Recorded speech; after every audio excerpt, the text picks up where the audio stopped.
Imagine a time when the earth was untouched by iron tools, when vast untamed lands stretched as far as the eye could see, ruled not by kings, but by spirits and ancient wisdom. Before the nations of Europe set sail for the New World, before Columbus carved his name into history, there were already people living in the Americas. But who were they? The first peoples of the Americas, often called Native Americans, have a history that stretches back tens of thousands of years, long before the arrival of Europeans. Yet, their story is rarely told in full. Who were the first true Americans? How did they shape their world? And how did their world shape them? This is a history older than most of us could ever imagine. A history filled with mystery, resilience, and the echoes of forgotten civilizations. This is the story of the Native Americans. The story of the first Americans is not just about survival. It's about discovery, adaptation, and a relationship with the land that ran deeper than mere existence. But how did it all begin? To understand their legacy, we have to journey back, far back, into a world frozen in time. The Arrival, a world before time. Over 20,000 years ago, at the height of the last ice age, the Earth looked vastly different from the world we know today. Massive glaciers stretched across much of the northern hemisphere, and in what is now Alaska, a vast land bridge connected Asia and North America. This land, now called Beringia, was a frigid expanse of tundra. This was the path that the first humans, ancestors of today's Native Americans, took as they migrated into a land that had never before seen human footprints. We call them Paleo-Indians, a name that evokes images of primitive hunters and gatherers. But were they truly primitive? Or were they the boldest explorers of their time, pushing the limits of human endurance? For thousands of years, these early peoples followed herds of mammoth, giant bison, and caribou across the land bridge into North America. Their survival depended on their ability to adapt, to learn from the land, and to master the art of tracking and hunting enormous creatures.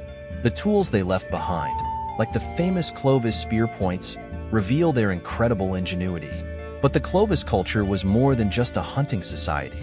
It was the first widespread culture across the Americas, spreading from the Great Plains to as far south as Mexico.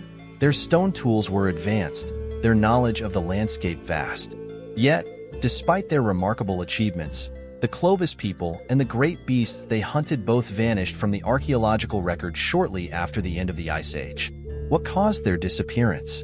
Was it climate change, overhunting, or perhaps something even more mysterious? The dawn of civilization.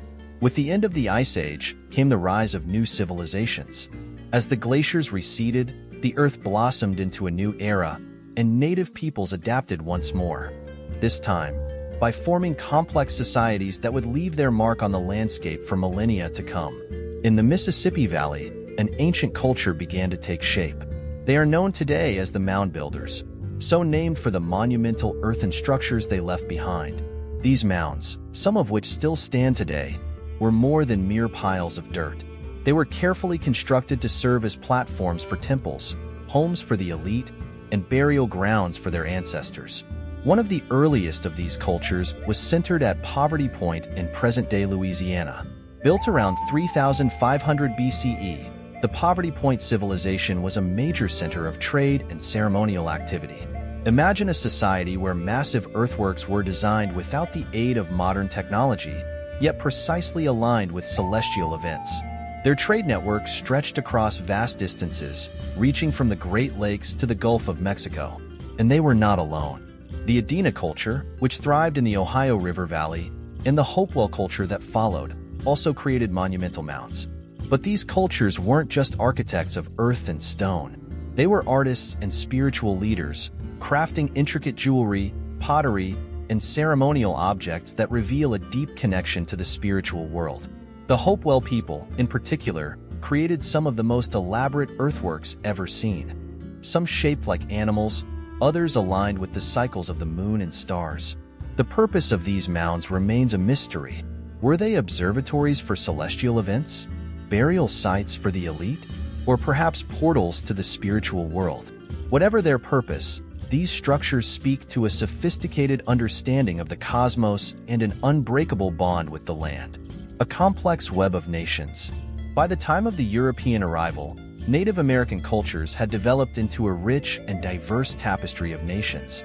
From the towering cliffs of the Southwest to the vast plains of the Midwest, Native societies had established complex social, political, and economic systems. In the arid deserts of the American Southwest, the ancestral Puebloans, sometimes called the Anasazi, constructed vast networks of villages carved into the cliffs. These cliff dwellings, such as those found at Mesa Verde and Chaco Canyon, were marvels of engineering designed to protect their inhabitants from both enemies and the harsh desert environment. They built kivas, underground ceremonial chambers, and massive trade networks that span the Southwest, exchanging turquoise, pottery, and textiles with distant peoples. In the heart of North America, along the Mississippi River, a powerful civilization was flourishing. Cahokia, located near present-day St. Louis, was a sprawling city that rivaled some of the greatest urban centers in the world at the time. At its peak, around 1100 CE, Cahokia was home to tens of thousands of people.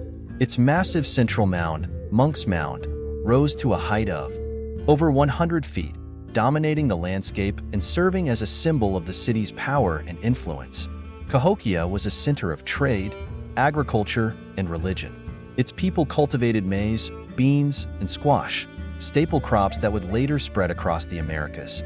But Cahokia was more than just a city. It was the heart of a cultural and political network that stretched across much of the eastern United States. Its influence can be seen in the mounds and artifacts left behind by other Mississippian cultures, from Georgia to Wisconsin. To the north, the Iroquois Confederacy, also known as the Haudenosaunee, was another example of Native American ingenuity and diplomacy. The Iroquois Confederacy was a sophisticated political alliance of 5, and later 6, nations, including the Mohawk, Oneida, Onondaga, Cayuga, and Seneca. Their system of governance was one of the earliest known democracies in the world, and it served as an inspiration for the framers of the United States Constitution. On the vast plains of the Midwest, tribes such as the Sioux, Cheyenne, and Comanche thrived as nomadic hunters and warriors. Their lives were closely intertwined with the buffalo, which provided them with food, clothing, and materials for shelter. With the arrival of the horse, introduced by the Spanish, Plains cultures experienced a transformation. The horse allowed them to hunt more efficiently, travel greater distances, and engage in warfare on an unprecedented scale. European contact. The arrival of Europeans in the Americas in the late 15th and early 16th centuries marked the beginning of a new and turbulent chapter in Native American history. At first, these encounters were marked by curiosity and cautious trade, but soon they would turn to conflict, colonization, and tragedy. In 1492, Christopher Columbus made his fateful voyage across the Atlantic, opening the door to European exploration and colonization of the Americas. Spanish explorers like Juan Ponce de Leon and Hernando de Soto ventured deep into Native American territories, seeking wealth, glory, and new lands for their monarchs. But with them, they brought something far more deadly than any sword: disease.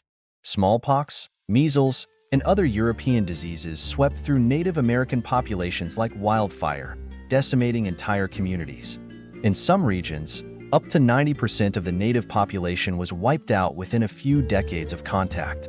This catastrophic loss of life was the single greatest tragedy in Native American history, an invisible enemy that no warrior could fight. As European settlements grew, so did tensions with native peoples. Conflicts over land, resources, and cultural differences led to a series of bloody confrontations. In New England, King Philip's War erupted in 1675, pitting the Wampanoag and their allies against English colonists. In the South, the Spanish fought brutal wars with the powerful Apalachee and Timucua peoples. And in the West, the Pueblo Revolt of 1680 saw native peoples rise up against Spanish rule, driving the colonizers out of New Mexico for over a decade. Resistance and survival. But despite the overwhelming odds, Native Americans resisted the tide of European expansion. Throughout the 18th and 19th centuries, Native leaders emerged to defend their people's lands and way of life. Tecumseh, a Shawnee leader, sought to unite the tribes of the Ohio Valley in a grand confederacy to resist American expansion. Though his dream ultimately failed, Tecumseh's legacy as a warrior and visionary endures. However, the most devastating blow came in the 1830s with the passage of the Indian Removal Act, which authorized the forced relocation of native peoples from their ancestral lands in the southeast to what was then called Indian Territory in present-day Oklahoma. The journey, known as the Trail of Tears, claimed the lives of thousands of Cherokee, Creek, Choctaw, Chickasaw, and Seminole people. Entire nations were uprooted, their cultures nearly destroyed by the brutal march westward. In the West, the Indian Wars of the 19th century saw the final chapters of Native American resistance. Leaders like Sitting Bull and Crazy Horse of the Lakota and Geronimo of the Apache fought valiantly to defend their homelands from encroaching settlers and the U.S. military. Though they won several famous victories, most notably the Battle of Little Bighorn in 1876, ultimately, the sheer force of the U.S. government proved too much. By the end of the 19th century, most Native Americans had been forced onto reservations, small parcels of land that were often far from their original homes. The once vast territories of native nations had been reduced to a fraction of their former size, and their traditional ways of life were all but extinguished. But their spirit remained unbroken. The legacy lives on. Despite the centuries of hardship, displacement, and oppression, Native American cultures have survived. Today, Native nations across the United States and Canada are experiencing a renaissance. They are reclaiming their languages, reviving their cultural practices, and fighting for their rights as sovereign nations. From the annual powwows that celebrate Native music and dance to the growing movement for the protection of sacred lands, the legacy of Native Americans is alive and thriving. The history of Native Americans is not just one of tragedy. It is a story of resilience, strength, and survival. It is a story that began long before the arrival of Europeans and continues to shape the world we live in today. Native Americans were the first stewards of this land, and their connection to it remains as strong as ever. Their legacy is written in the earth, the rivers, and the skies of this land. This is their story, one that will never be forgotten. If this story has intrigued you, then make sure to like, share, and subscribe for more captivating stories from the past.